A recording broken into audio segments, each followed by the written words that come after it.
Have you ever felt like this video is talking directly to you?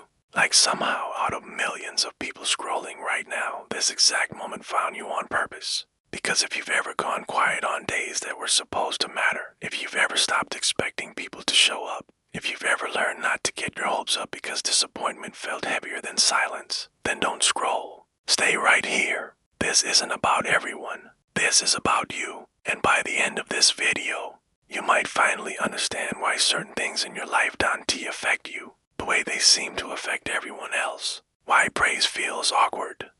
His celebrations feel unnecessary. Why you'd rather be alone than risk being unseen. People won't catch what this video is really saying. But if you do, it's because it was meant for you. There's a pattern psychologists have noticed for years, but very few people talk about it openly. Some people crave recognition. They light up when they're noticed, praised, celebrated. Others slowly drift away from all of that. They stop announcing milestones. They downplay achievements. They don't remind anyone when something important is coming up. From the outside, it looks like indifference, like confidence, sometimes even arrogance. But most of the time, it's none of those things. It's adaptation. It's the mind quietly changing its expectations in order to protect itself. Because when attention is inconsistent, when appreciation comes and goes, the brain learns a dangerous lesson. Don't expect too much and you won't get hurt. Psychology calls this emotional conditioning. When effort doesn't lead to reward, motivation slowly fades. When vulnerability isn't met with warmth, expression turns inward. Over time, the brain starts conserving emotional energy. It becomes selective about what it hopes for. Not because hope is weak, but because hope can be expensive. Especially for people who learned early that wanting something didn't guarantee receiving it. So instead of longing outward, they build inward. They stop asking, stop waiting, stop announcing, and eventually they stop needing. But that's only one layer, because not everyone who withdraws does so from pain. Some people don't disconnect because they were disappointed. They disconnect because they're overwhelmed. Modern life has trained the brain to live in a constant state of urgency. Notifications, deadlines, responsibilities, comparisons, noise. The mind is always occupied with what's next. When you're living like that, emotional landmarks lose their weight. Days blur together. Time compresses. Important moments don't disappear because they don't matter, but because the brain is too overloaded to fully register them. Psychologists call this cognitive saturation, when mental bandwidth is constantly maxed out. The brain prioritizes survival tasks over emotional reflection. Celebration becomes optional. Pausing feels inefficient. So even meaningful moments pass quietly, not out of sadness, but out of exhaustion. And then there's a third type of person, the one people misunderstand the most, the one who knows exactly what's happening and simply doesn't feel the need to participate.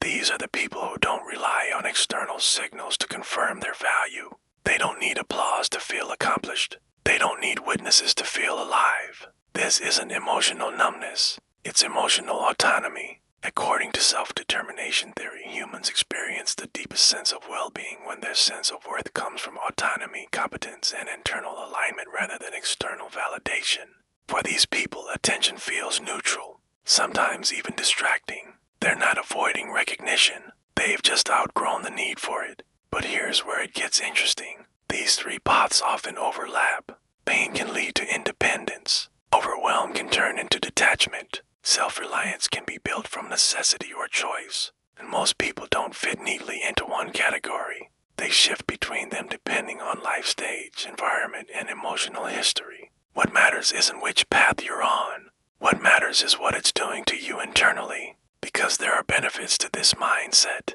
Real ones. People who don't depend on recognition tend to be more emotionally stable. Their mood isn't at the mercy of other people's reactions. They recover faster from disappointment. They don't crumble when ignored. They move quietly, consistently, and with purpose. They're often deeply self-aware, comfortable in solitude, hard to manipulate, less reactive. They don't chase approval, which means they're free to make choices aligned with who they actually are, not who they're expected to be. They also tend to form deeper connections, not wider ones, but deeper. When attention isn't currency, relationships become intentional. Conversations become real. Presence becomes meaningful. They listen more than they perform. They observe more than they announce. And in a world addicted to visibility, that kind of grounded presence is rare. But there are costs too, and this is the part people don't like to admit. Emotional self-sufficiency can quietly turn into emotional isolation.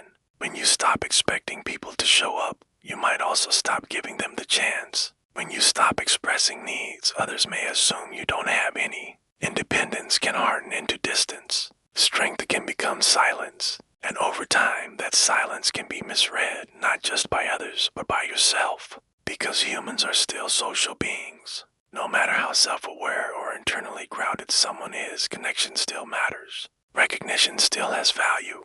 Being seen still heals. The danger isn't in not needing attention. The danger is convincing yourself that you don't deserve it or that wanting it makes you weak. There's a difference between choosing solitude and settling for it. Between peace and emotional withdrawal, and the line between the two is thinner than most people realize. That's why the healthiest mindset isn't complete detachment or constant validation. It's balance. It's knowing your worth without needing proof, but still allowing yourself to be celebrated.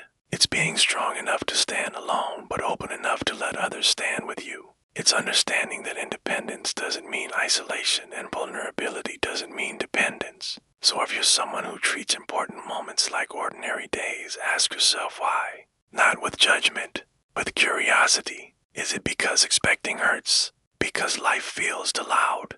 Or because you genuinely feel complete without the noise? None of those answers are wrong, but being honest about them matters. Because awareness is what turns coping into choice. And here's the quiet truth most people never realize. The way you approach celebration often mirrors the way you approach life. If you wait for permission to feel special, you'll always feel behind. If you reject every form of recognition, you might miss moments of genuine connection.